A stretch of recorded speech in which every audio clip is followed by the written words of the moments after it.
So yeah, hi, welcome. I'm Giovanni Schiazza, obviously, and I'm completing my MSc in political psychology. And this is my presentation that I presented that I had to complete for a submission that we have to do. So my title, my provisional title is Exploring Individual Determinants of Internet Meme Consumption. So a bit of outline on the presentation itself. So I'll first start with introducing the topic. I'll talk a little bit about the relevant literature.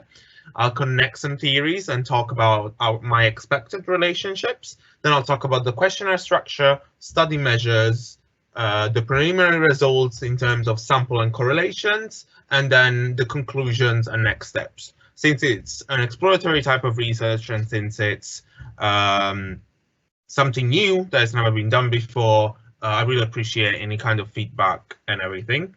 And also, if you've not taken my survey and you're watching my this thing, lecture, whatever it is, please do not take the survey in the next days when I republish it, because you're gonna be seeing the measures that I use. There's no deception included, but I would just rather you not take the survey if you're watching this, if you're not taking it already.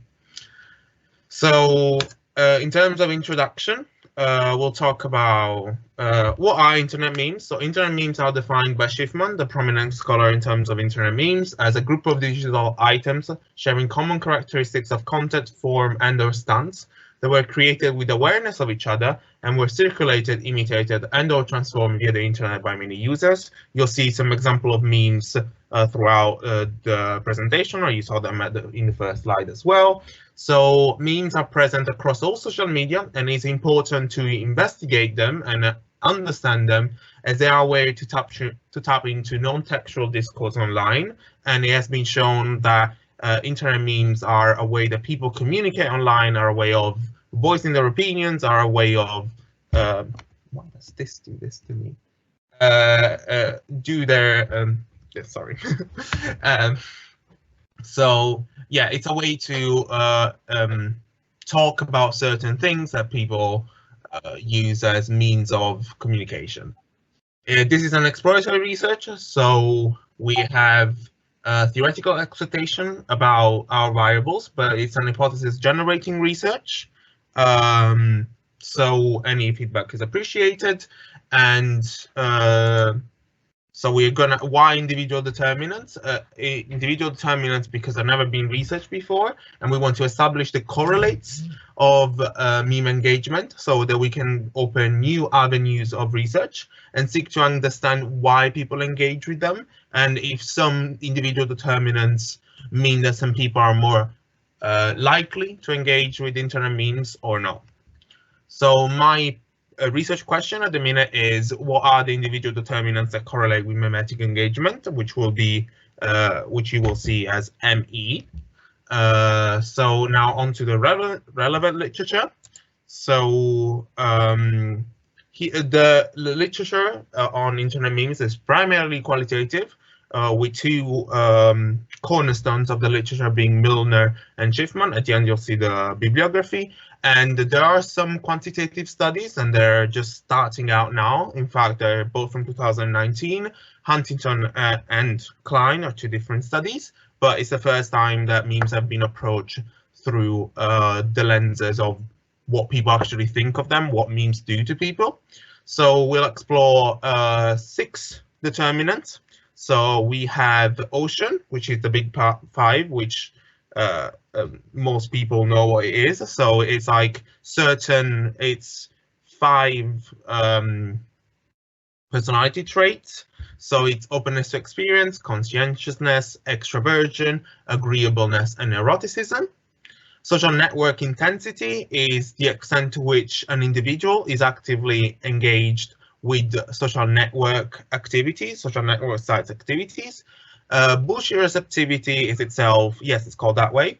It's a very particular measure of analytic thinking and how prone some people are to accept something that is nonsense as truth or profound. Conspiracy belief is a general tendency to believe in conspiracy theories.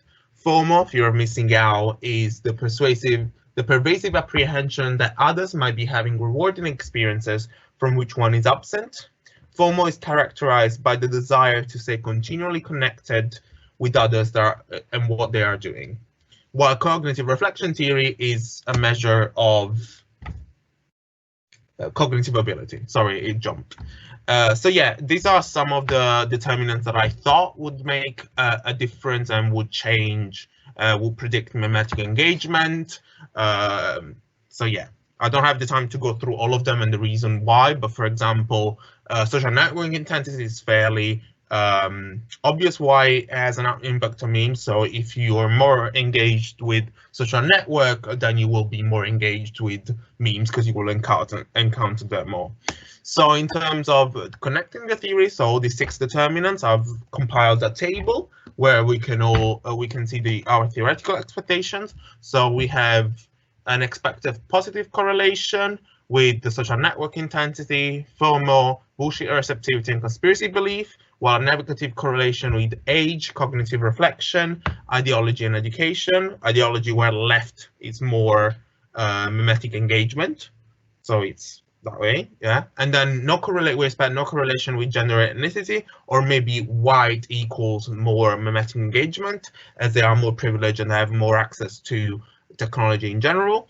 Other, such as nationality, such as maybe the UK has like UK nationality has a positive correlation with it. So because the UK has a high level of social media penetration. And then the big 5 personality traits. So openness to experience is will be correlated with positively. Extroversion also. Negatively, conscientiousness, because it's also associated with right-wing ideology, and it's kind of the opposite of openness to experience, but not really. And then no correlation. Why does it keep on jumping? No correlation with agreeableness and neuroticism. So in terms of the questionnaire structure, the sample was recruited to social media and survey exchanges websites. We had the consent part, then the participants saw 6 memes at the start of the survey, and this works as a reminder to the participants of what memes were, establishing the link between the word meme, internet memes, and the internet object, which might not be obvious to everyone. To me, it's because I've been studying it, but people might see just these humorous images and not connect meme from to the internet object. So these are three of the internet memes that were shown. Then there is the meme engagement block, where there are 3 scales. Then they saw some resonance block between individual differences, CRT, FOMO, conspiracy belief, bullshit receptivity. Then they compiled social demographic questions, and then there was a debrief and a prize draw of 2 per 20 Amazon vouchers. So in terms of the study measures, most of them are scales, such as meme engagement. So meme engagement is like, comment, share, tag, or sending privately. So basically all the actions that you can do on social media. And I did a Cronbach Alpha measure of reliability, and all my scales passed the 0.7 threshold. So especially in general and political, and positive view of memes is a 3-item scale.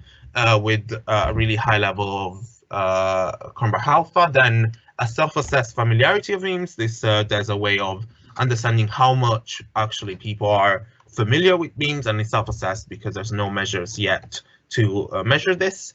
And then the other measures that I mentioned, the individual determinants, as I called them, social network intensity, and these are all these scales pass the threshold. And on the right, you can see where they come from the literature. So they are widely used kind of measures that I'm just applying to this new context to see how it will work, kind of thing, and whether there are some correlations. So passing on to the preliminary results. So I'm still collecting data. There were 204 responses as of the 5th of June. The typical participant is female, UK national, white, undergraduate educated, very familiar with memes, and prefers Instagram as a social network site. So these are some graphs that illustrate it more widely. So this is quite a weird sample because it's basically the same. It's primarily white, highly educated, very familiar with memes, UK national. So we need to look at my results with some kind of cautiousness because they're not perfect. It's not a representative sample. So in terms of the correlations and preliminary results, we found quite a few significant correlations. So I compiled this big table, and agreeableness, cognitive reflection test, gender, ethnicity have been found not to have any statistical correlation, any statistically significant correlation, and they were therefore eliminated from the table. And we can see some pretty interesting results, to me at least. The fact that, for example, can I do this? So bullshit receptivity correlates both with engagement with memes, engagement with political memes, positive view of memes, and familiarity of memes. While, for example, conspiracy belief only correlates with engagement itself. Fear of missing out also correlates with just engagement and a positive view of familiarity. There are also some marginally statistically significant kind of correlations with openness to experience. Maybe with the higher sample size, we're gonna receive more. We're gonna reach statistical significance. And some of them that I was not expecting, for example, is emotional stability, where there's a negative correlation, meaning that people that are less emotionally stable. So this is the trait of neuroticism of the Big Five, the Ocean framework. The less stable means more engagement with memes, which is really puzzling to me, and also UK nationality and everything. So agreeableness, CRT, and ethnicity did not correlate significantly.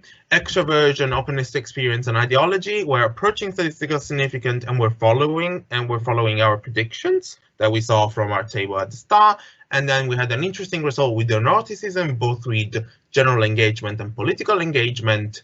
Conscientiousness, educational UK nationality, social network intensity, conspiracy belief, FOMO, and age follow our theoretical predictions.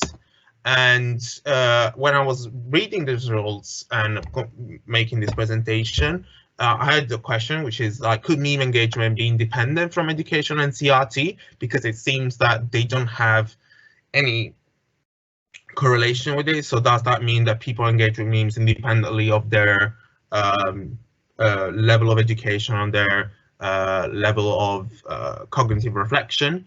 And why do low levels of emotional similarity correlate with mimetic engagement? I don't know. So my next steps are getting some more people and run some more confirmatory factor analysis, because I've not run it yet. I've only done Cronbach alpha, measure of reliability for the scales, run other models such as hierarchical regressions, correlate the scales with each other and see another related concept, because in the literature there's quite a few correlations between quite a lot of the scales that I've used, and maybe do some structural equation modeling, and maybe think about a second study, which I don't think is going to happen right now. But yeah, so thank you so much for tuning in, and now I'll pass on to the questions. I don't know how to do that. Please help Laura. That's all right. Thank you so much for the presentation. If anybody has any questions, feel free to either pop them in the chat function just to your right of your screen, or the Q&A section. We have a few minutes in case you have any questions. Otherwise, feel free to put any questions in Giovanni's Facebook event. Yes. Are there any questions? Minutes to see if there's any questions. There's also like a 20-second lag. So just smile at the screen. Lovely. But yeah, please let me know if you liked it, if I didn't explain something. Laura, did you like it? Of course I liked it. Find anything psychological interesting. Yeah, I know, it's very interesting to me. That's my research area anyway. So I mean, I would never have thought to look at memes. Yeah, I know not a lot of people look at memes, but they're quite fun and they're quite interesting, because there's the literature is just starting. So if anyone out there is studying psychology or politics, go and investigate memes. They're a great pool of research. So perfect. No questions coming through right now. As I said, feel free to go onto the Facebook event and pop questions on there. I'm sure between me and Giovanni, we can signpost you. We will bring this session to an end. Thank you so much for everyone who's attended. As I said, it's being recorded, so we'll post it later. And if you are free for the rest of the week, we do have presentations 11 o'clock, 1 o'clock and 3 o'clock every day until the end of play on Friday. So I hope you all tune in then, and thank you very much. Have a good day. Thank you, Giovanni. Bye. Bye.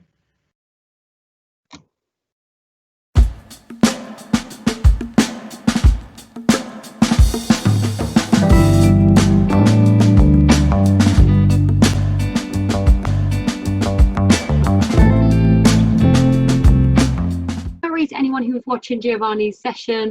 The questions didn't come through. There must have been a bit of a lag, but I've got them now, and we thought we would just record us having this conversation and we could share this to you after. So, Giovanni, you ready for your questions? You had 4. Can you send them on the chat as well? Yeah, of course. So I can think about them in the meantime. Lovely. So I've put them on this chat, yeah? Yeah, I can see them. Okay, so the first one is there a relationship between FOMO and neuroticism? So I'm assuming fear of missing out and neuroticism. There could be. Theoretically, would expect that, in the sense that like neuroticism, emotional stability, and FOMO could be correlated. I've not looked at it. I've just done like a correlation matrix with with my 4 dependent variables. So I did not look at it, but it's certainly something that I'm going to look at for my dissertation. And because you explained the association between memes and neuroticism, it could be. I'll do some regressions to see whether it gets explained out in terms of that. That could be interesting. Yeah, thank you for that question. Oh. It's really interesting. I think the question came from an alumni from the School of Psychology. Which makes sense. The second question is, how do you think meme engagement would differ across socio-economic class? I don't, to be honest, what I've been seeing with memes is that they don't follow normal kind of expectations in terms of education and cognitive reflection. So I wouldn't think it would make that much difference, to be honest. Surely if people don't have access to the internet, they're not going to be able to engage with them. But if we take away that part of the population, although it's wrong to do that, but we just need to look at people that actually engage with memes in this case. It could be interesting to see that, but I've not analyzed it yet. But I wouldn't think it would make that much difference, to be honest, because it doesn't follow normal expectations. Because you would expect the education will make a lot of difference. Age sometimes is just marginally significant. And the other experiment that I did, it wasn't significant. So I really don't know, but I wouldn't think that. But it's certainly something I'll put in my next studies. I think any kind of answer you can give is interesting, and also for you, it's quite reflective in the sense of what else you're trying to develop your project. So the third question is, did you ask for general engagement with the memes, or did you ask their likelihood of liking, sharing, etc. of specific memes, and if so, which memes? So I asked in general to kind of look at how people think of memes, how people generally engage with memes. So in the questionnaire it was written, generally thinking, or in general, how would you, how likely are you to engage with these activities when it's talking about memes? So it was liking, sharing, commenting, sending privately. So basically anything that people can do on social media regarding memes. So that's how I conceptualize engagement, and it reached the threshold of reliability. So I guess that can be looked at as something. Yeah. Lovely. The next one, obviously, I can speak on behalf of being a psychology student. There are so many females in psychology that to not have a primarily female subject population is just, it would be weird not to have primarily females. especially if you're using psychology students. So the next question is, your population is very weird and primarily consists of white females.